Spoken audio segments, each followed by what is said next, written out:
Our next segment looks at how we can, as candidates, step outside our comfort zone or knowledge base. Today's put-off objectives reduce tomorrow's achievements. One of the most damaging things you can do to your career is to stay for years where you're comfortable. We've all done it to a certain degree. You wonder if you have what it takes to thrive outside what's secure. We need to continually push ourselves out of our comfort zone. Someone who has made such a transition is Mr. David Rossiter, National HR Manager at Ramsay Healthcare. David is with us today to answer some important questions around transitioning between private and public sector and navigating the course from his experience. What are some of the opportunities and benefits of having work experience spanning the public and private sectors? Just broadens your view of the world. There's different types of people, different needs and requirements in the public and the private sector. So it broadens your view of how people work, what their priorities are, and understanding bureaucracy of the public system versus the perceived efficiencies of the private sector gives you a strength in the opposing one. If someone's interested in moving from the private sector into the public sector, what advice would you give them on how to make this happen? To make sure they're able to demonstrate strengths, particularly in the area of leadership. Leadership's something that carries across public and private. It's the management that's a bit different, but I think if, as an employer in leadership positions, you're looking for somebody's skills to be able to lead a team, and that transitions across both sectors. You are regarded as a people person and a leader. How did you convince others you had transferable skills? Well, it's relatively easy in a human resources sense because human resources leadership is about people, and as you know, people in the private sector and the public sector are the same. Nurses, doctors are the same. It's about helping people to understand that you know how to form a team and lead people. And as I said before, that's applicable across both sectors. You are the National HR Manager for Ramsay Healthcare. What do you look for when hiring executives? I keep harping on this word leadership, and I think that it's the most important thing. If we can find people who can differentiate between management skills, so how to manage a hospital or manage a department, and how to lead one, they're two distinctly different skill sets. So the first thing we look for is people with the ability to lead, and everything else we look for is around treating people with dignity, respect, honesty, and high levels of integrity. Candidates often ask, do they have to rewrite their CV when moving sectors? What are your thoughts on this? Well, I think there's two answers to that. Firstly, if your CV demonstrates your leadership background and experiences, then that's fine in both sectors.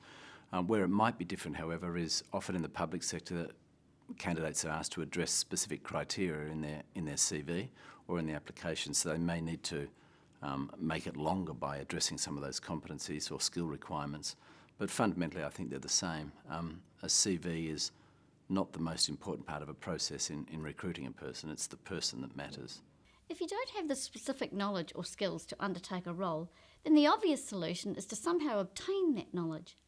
What's your advice for candidates keen to make a move into a sector or into areas that they haven't been trained for or have proven skills or experience? How do senior candidates best equip themselves to make a transition from a purely technical or clinical role into a leadership and a management role? The first piece of advice is to make sure they understand the requirements of the role, that they can actually differentiate between their existing clinical or technical role in terms of what the management skills required are and the leadership skills to move into a leadership role. They need to make sure they know what they're getting into and what that role actually entails. And then a lot of the skills you have in a leadership role you acquire as a leader. So they need to be able to learn as they go. They need to have some insight into their own level of skills and abilities so they can adapt as they grow into a role. As a senior HR manager, you have years of experience of interviewing candidates. In your opinion, what's the best preparation or training for a good interview performance? Never tell a lie. I think that where people run into trouble in interviews at any level is by exaggerating their skills, knowledge or experience.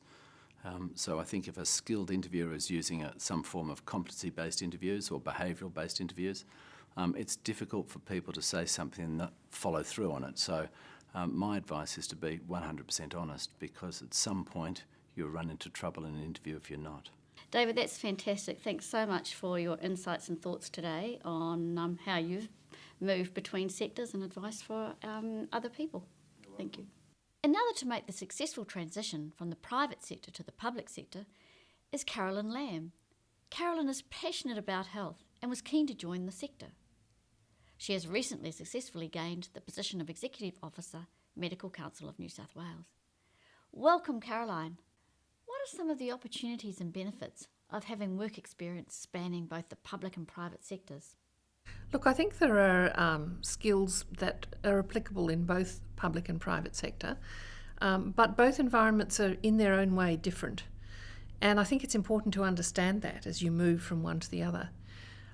I know that one of the things that the public sector is very keen to do is to increase capability in things like financial management and managing change to produce outcomes. And these are some of the things that have been common currency in the private sector for a number of years. So I think they're perhaps two of the areas where private sector experience can be useful. But it goes both ways. There are some things that people do particularly well in the public sector, which I believe the private sector could well learn from. If someone is interested in moving from the private sector into the public sector, what advice would you give them on how to make this happen? I'd probably suggest that they talk to some people who currently work in senior roles in the public sector, because I think it's important when you move from the private sector to the public sector to have some realistic expectations about the sorts of challenges and opportunities that you'll encounter in the public sector. Some of those are, for example, in the public sector, the quality of the work is usually very exciting. The public sector works on some really important issues and projects. But at the same time, there are some frustrations that many people experience moving from the private sector. For instance, you're often not quite in control of your own destiny to the extent you are in the private sector. And I think if you go into the public sector with those sorts of expectations, you've got a much higher prospect of succeeding. Caroline, passion was important in you joining the health sector. So how important is passion and motivation to the ability to get outside one's comfort zone to undertake a new role? I've always been passionate about looking outside my comfort zone, but I had a particular interest in the health sector, and that interest was really peaked mid-career when I was doing some management consulting work with severely brain-injured people. And I decided at that point I would like to apply whatever skills I'd acquired through my commercial career, if possible in the health sector, to improving the health outcomes of people who had experiences like these people that I was seeing. You are regarded as a people person and a leader. How did you convince others you had transferable skills, and in your case, across sectors and jurisdictions? And what advice do you have for others wanting to do what you have done? Well, in my experience, almost all organisations are facing the challenge of major change. And major change means bringing people along with you in that change. So to me, leadership in today's organisation is very much about engaging people to be passionate about the things that you're passionate about and the direction of the organisation. I had quite a lot of experience doing that kind of thing as a management consultant, and subsequently I was able to translate that experience into a public sector environment. Candidates often ask, do they have to rewrite their CV when moving sectors? What are your thoughts on this? Well, I suppose when you're looking at your CV, when you're thinking about applying for a job and you look at your CV, you have to think about it in the context of what the person who is recruiting to this role is looking for. And so you have to make many times an educated guess as to what that might be. Ideally, you have an opportunity to talk to the recruiter before you do that. And I would urge anybody to take that opportunity to talk to the recruiter and try and understand as well as they can in a short conversation what it is that that person is actually looking for. And that's where the professional agency becomes very important, because a good professional recruiter will be able to distill what the employer is really looking for. And then I think you need to look at your CV with a very hard eye and decide whether it really fits the kind of role that this person is looking for. So thank you very much for coming in today, Caroline. Nice to see you, Christine.